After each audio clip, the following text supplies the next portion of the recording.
Hey there, everybody. So I think I might have mentioned it a couple times, like on Facebook or whatever, that I wanted to do a video on how to charge your necklaces. Um, because basically the way I make my necklaces is like a giant, well, I guess they're not giant, but like a wearable um, stone, like a crystal grid. And so this is a really good way to kind of set your intention into the necklace before you wear it. You can do it once and then just have that as your intention for that necklace, or you can do it every time you wear it if that feels really good. It just depends on what feels right for you. There isn't a rule, there isn't a bunch of like fearful rules for you to follow. That is always not the right way to go. So we're just gonna do this and it's gonna be fun. So are you ready?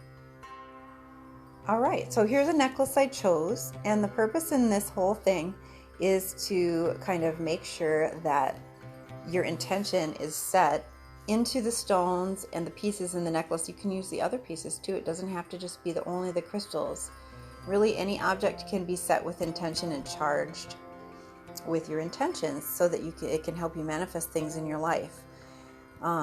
And you can think of it in a real esoteric, metaphysical way, or you can think of it in a totally just psychological way. Like, this is just a reminder and it helps to kind of set it in your subconscious.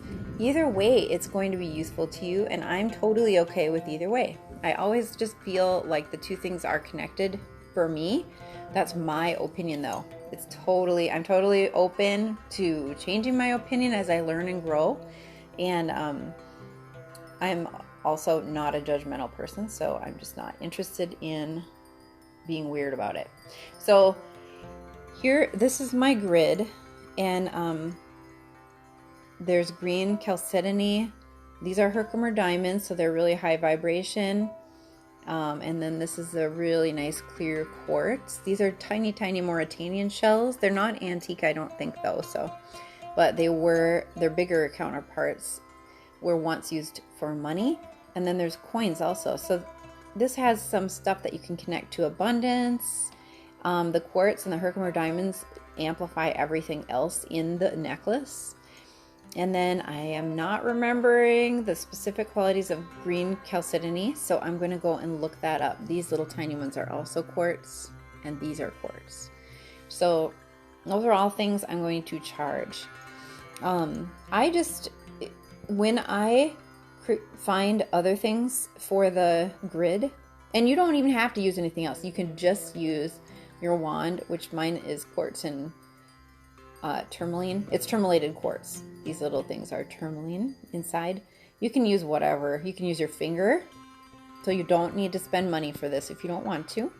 Or you can use a quartz wand or almost any kind of wand, or a wooden wand if you have one of those. The point is, the point is to set your intention. It's to get it clear in your mind what you want. That's really what we're after here, more than anything else. This stuff is all really pretty and beautiful, and if it connects to you, like if you're like, ooh, beautiful, and it makes you feel happy, that's going to help you to set your intention just because it brings about positive, happy feelings in you. And that is really the rub of all ritual, in my opinion. Okay, I'm going to go look up green chalcedony, and then I'm going to be right back. All right, so it turns out that green chalcedony is well known for bringing feelings of calm to the wearer. It's so effective at bringing calm that it can bring you into a state where you are more open to receiving inspiration and new ideas, and it brings you courage as well, which would make sense because if you're calm, you're also going to feel more courageous than if you're freaking out, right? So I can relate to that. Okay, so and actually that is very interesting that I picked this necklace because that's exactly what I need in my life.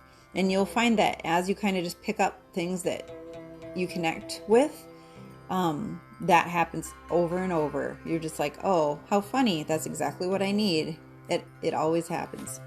So rose quartz is the stone of love, self-love, and Self-love is so important when you're setting intentions, because if you don't have self-love, you're going to be blocking your own intentions. So I love to have rose quartz sometimes in my crystal grid. I guess I don't need to go Wittershin. Well, I'm not going Wittershin. Okay, so this one is sorry, I am having a brain fart. Pyrite. And it is really connected to your solar plexus chakra, like your power chakra, and it helps you to bring and manifest wealth and helps you to have a feeling of personal power, and it really increases self-confidence. So it really works in concert with the self-love and self-confidence. I love that. Also with the courage that's inspired by using the green chalcedony. This is a hagstone that was given to me by my friend Amber Del Vecchio. She owns Love and Guts Artwares, which you should totally check out. And I love it. It's the best hagstone I've ever seen. And hagstones only work if you are given them as a gift. And I'm so touched she gave this to me because it has two holes. I'm amazed. Anyway, they help you to see things that are the unseen. And into the fairy realm, I guess, or the magical realm. I think they just kind of probably help you see anything kind of on a more spiritual plane. And so that's how I'm thinking about it. Like, I want to see my new opportunities and where I'm going really clearly, and it'll help me to take those opportunities because I'll be calm and feeling courageous. And I love these little guys. I'm having another brain fart. Oh my god. Anyway, these little guys are not snails. They are fossilized, kind of something that was related to a squid. And I do know the name of this, but it's just not coming to me at this moment. Anyway, they symbolize and have symbolized for a really long time wisdom and learning lessons, because they have that spiral, because you oftentimes learn lessons over and over and over until you really have them. So, and they're so old, so they represent ancient wisdom too. So I need a whole bunch of that. Let me tell you, I don't know what the fuck I'm doing sometimes, and so ancient wisdom is good for me. So I'm using those for my stones to kind of support what's going on in the necklace. And like I said before, you don't need anything but the necklace in your finger.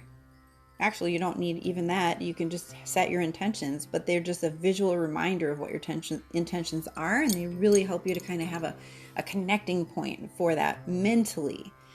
Because I am just, although I sell magical items, I don't want people to get the impression that you cannot do manifesting or magic without magical items, because that would be wrong of me, and so I'm not going to do that.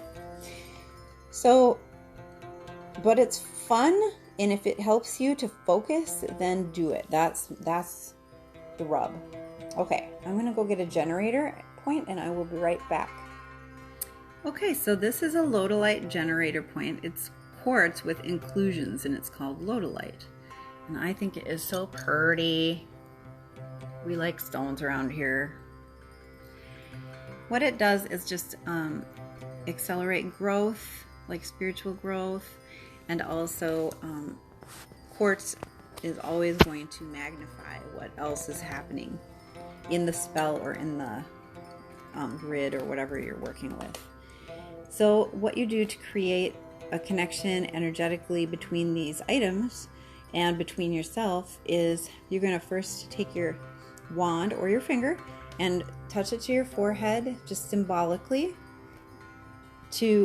and really think about what specifically you're wanting to bring about in your life. Some people call it manifesting. What do you want to bring into reality? So right now, for me, for instance, I keep feeling like there's some brand new stuff, which this video really is a part of, that I'm going to be bringing out into the real world, like some teaching videos and stuff, because I've been studying this and it's been a part of me for a long time. And I need clarity with it, and just keep like a feeling of calm and courage, exactly what I'm wanting, laying out here, so that I can keep taking next steps and getting to where I need to go. So that's what I feel like I'm drawing down by touching this to my forehead. And then you bring it right to the generator. The generator connects all the rest of them, and it generates energy for that connection. And then some people like to go to the farthest one. Some people like to go to the nearest one first. But basically you're going to connect everything in this grid to the generator. So I'll just show you what I mean.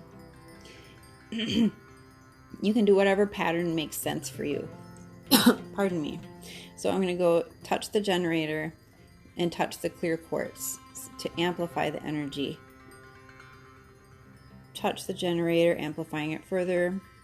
Touch the rose quartz for self-love during this whole process. Touch the generator. So I'm going to the outer things first. Oh, sorry. Touch the green chalcedony for courage and calm, so that I can receive that knowledge. Generator. I cannot believe I can't remember the name of this. But anyway, touching this for wisdom during this whole process, and really to understand the bigger picture. Touch the generator. And I actually like to touch the clasp, because it is a link, and symbolically it links things, and I love that. I think that's really important symbolically. Touch the generator and touch the hagstone for sight, vision, clarity. Touch the generator, touch the green chalcedony again for that courage and calm. Generator, pyrite for energy and solar plexus chakra, like kind of that chi and abundance financially as well. Touch the generator, and then I'm going to go around kind of on the inner stuff. So abundance is the coin, obviously is going to symbolize abundance. Amplification of all the other energies that are being mentioned here. Glamour diamond is a really high energy stone. Just amplifying that energy, more abundance, amplifying that energy, more abundance, amplifying, more abundance, more abundance. And then you're going to go back here and back to your forehead, which, trust me, I'm touching with it right now. Okay, and then you're going to open it. So you're opening it by a clockwise circle, and let the energy go upwards. Like envision it going upwards and outwards out of the grid into your life. All of this energy that you just focused on and generated because you thought about it. Thoughts are very powerful. Okay, and then I generally put that there. Some people lay it down. It's just a wand. It isn't necessarily part of the grid. So some people lay it on its side too, to just like that. It's fine. It just feels better this way for some reason. Okay, and that is how you would open it to create that energy. And then what I would do is leave the remainder. Here, I'm going to put this between my knees. So what I would do as kind of a visual reminder, and please keep in mind, if anything breaks down or the cat moves one of the stones, you're not cursed. Nothing bad's going to happen. Everything is okay. The thing that's important is what is in your mind, your thoughts, your emotions. That's what's important. And if you're getting all scared because a stone was moved or shuffled a little, that's what's in your emotions. So just don't go with that. Everything's okay. You did a good thing. You focused on something positive and good in your life, and that's what's important.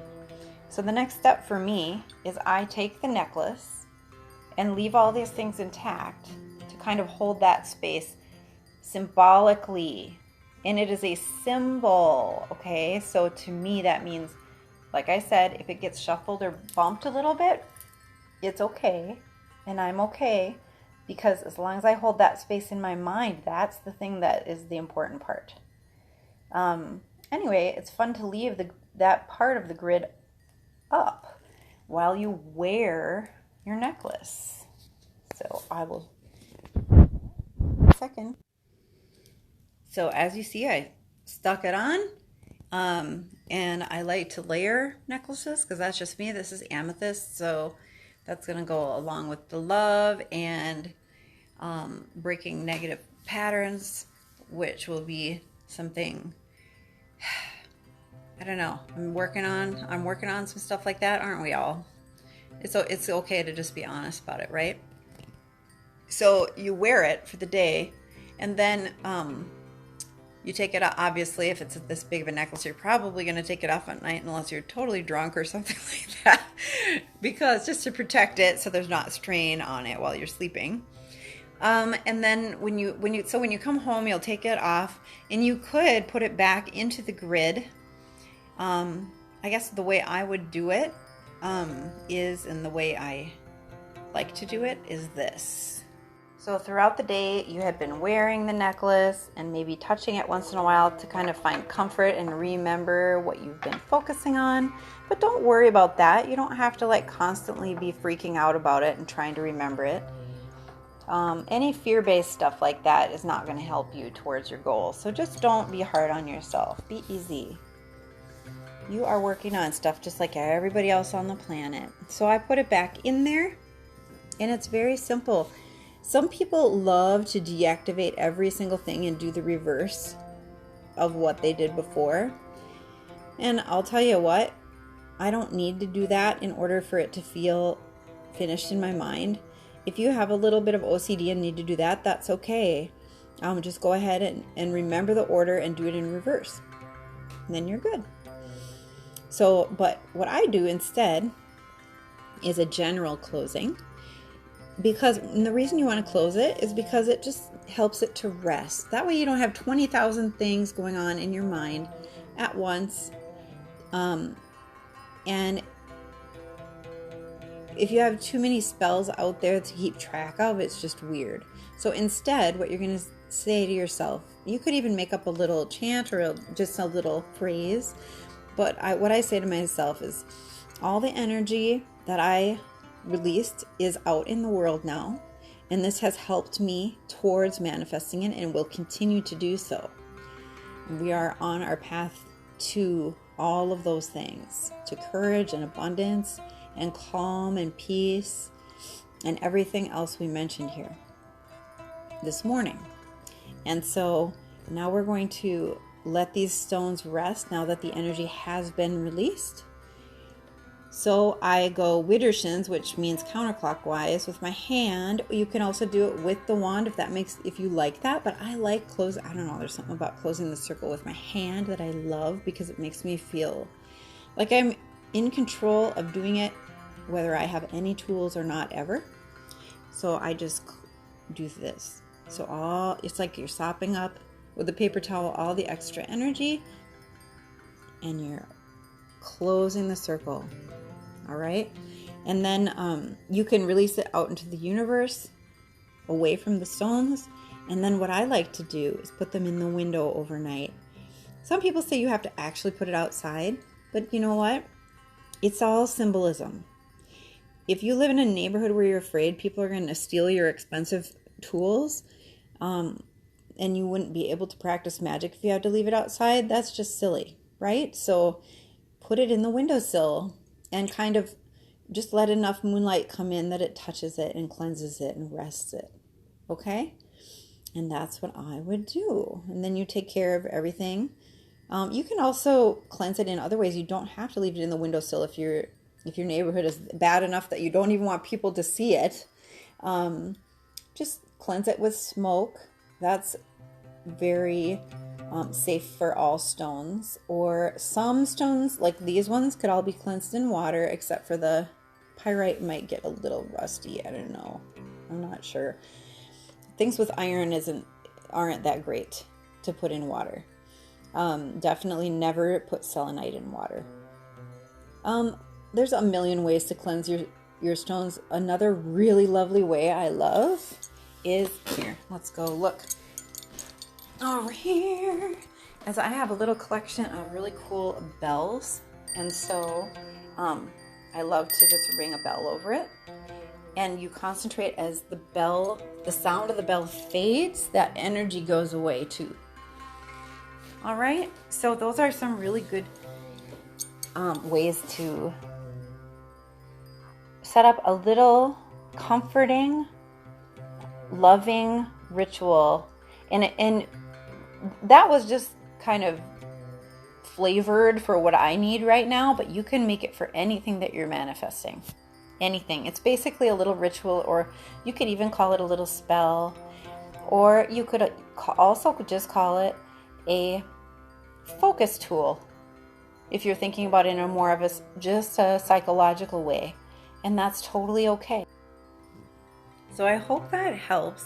I really want to hear stories of if this has helped you to feel calm or to manifest anything in your life, including like just peace or calm or courage, or all the way up to very specific things like a new job or some money that you needed, or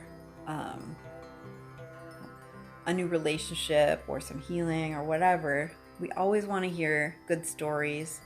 And the power of the mind is so incredible, and I think that anything we can do to help ourselves focus is wonderful, although I believe in a little bit more of the metaphysical parts of it. It is totally okay, like I said, not to, and you don't need me to tell you that, but I also still feel that a lot of this stuff works, even without a knowledge of magical things. So enjoy, and I will talk to you later.